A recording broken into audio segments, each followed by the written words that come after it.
আচ্ছা, আপনাদের মধ্যে কে যেন বলেছিল চায়না বেশি দিন যায় না? কে বলেছে? চোখের পলকেই বিশাল সব বিল্ডিং, মাইলের পর মাইল লম্বা ব্রিজ। কোথায় হচ্ছে এসব? আর কেউ না, আমাদের প্রতিবেশী চীন, চায়নাতে। তারা যেন ইঞ্জিনিয়ারিং এর জাদুকর। আজ আমরা দেখব তাদের এমন কিছু অবিশ্বাস্য নির্মাণ যা দেখলে আপনিও বলবেন এও কি সম্ভব।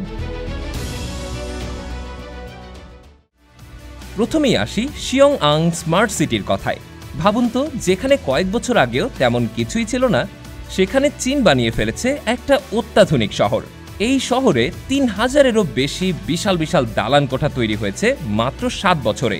আর রাস্তাগুলো, সেগুলোকে বলা হচ্ছে ডিজিটাল রোড, কারণ এই রাস্তাগুলো নিজেই বুঝতে পারে কখন জ্যাম লাগছে বা কোন পথে গেলে ফায়ার সার্ভিসের গাড়ি সবার আগে পৌঁছাতে পারবে। এ যেন কল্পনা শহর বাস্তবে নেমে এসেছে। এই শহর গড়তে খরচ হয়েছে ৯৫ বিলিয়ন মার্কিন ডলারেরও বেশি।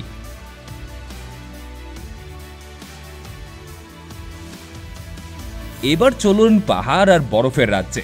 তিব্বতের কথা তো আমরা সবাই জানি, কি ভীষণ উঁচু আর দুর্গম জায়গা।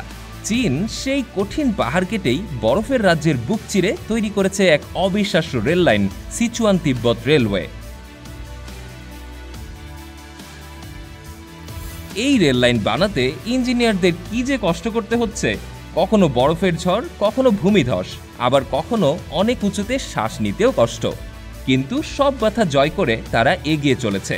এই রেল লাইন পুরো চালু হলে আগে যেখানে দুর্গম পথে যেতে ৩৬ ঘন্টা লাগত, সেখানে ট্রেনে করে মাত্র ১৩ ঘন্টায় পৌঁছানো যাবে।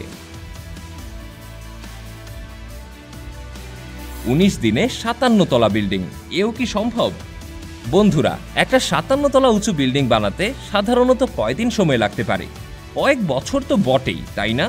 কিন্তু শুনলে অবাক হবেন, চীনে একটা দল মাত্র ১৯ দিনে একটা আস্ত ৫৭ তলা বিল্ডিং বানিয়ে ফেলেছে। হ্যাঁ, আপনি ঠিকই শুনেছেন। এই বিল্ডিংটার নাম মিনি স্কাই সিটি। আর এটা সম্ভব হয়েছে কারণ তারা বিল্ডিংয়ের বেশিরভাগ অংশ কারখানায় আগে থেকে বানিয়ে নিয়ে এসেছে, তারপর শুধু একটার সাথে আরেকটা জুড়ে দিয়েছে, অনেকটা বাচ্চাদের ব্লকস মেলানোর মতো। আর মজবুত হয়েছে তেমনই। বলা হচ্ছে এই বিল্ডিং রিক্টার স্কেলে ৯ মাত্রার ভূমিকম্পেও টিকে থাকবে।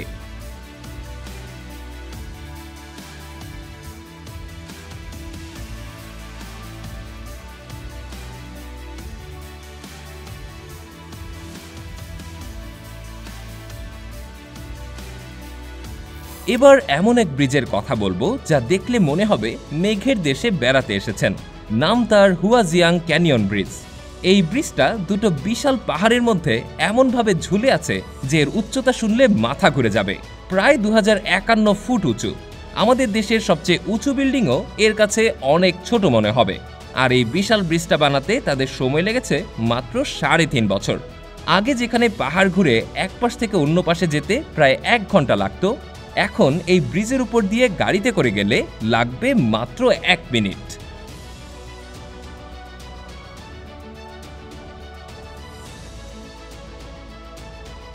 চীন শুধু পৃথিবীতেই নয়, মহাকাশের দিকেও নজর দিয়েছে।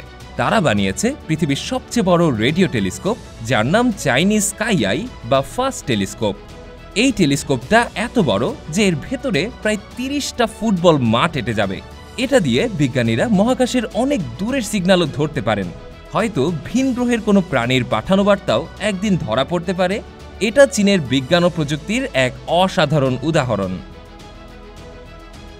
সবশেষে আসি আরেকটি বিশাল ব্রিজের কথায়, হংকং জুহাই মাকাও ব্রিজ। এটা হলো পৃথিবীর সবচেয়ে লম্বা সমুদ্র সেতু, যা প্রায় ৫৫ কিলোমিটার দীর্ঘ। এই ব্রিজটা শুধু সমুদ্রের উপর দিয়েই যায়নি, এর একটা অংশ আবার সমুদ্রের তলা দিয়ে টানেল হয়েও গেছে। ভাবা যায় কত কঠিন ইঞ্জিনিয়ারিং! এই ব্রিজটা বানানোর সময় হাজার হাজার ইঞ্জিনিয়ার একসাথে কাজ করেছেন, আর অনেক নতুন প্রযুক্তিও আবিষ্কার হয়েছে।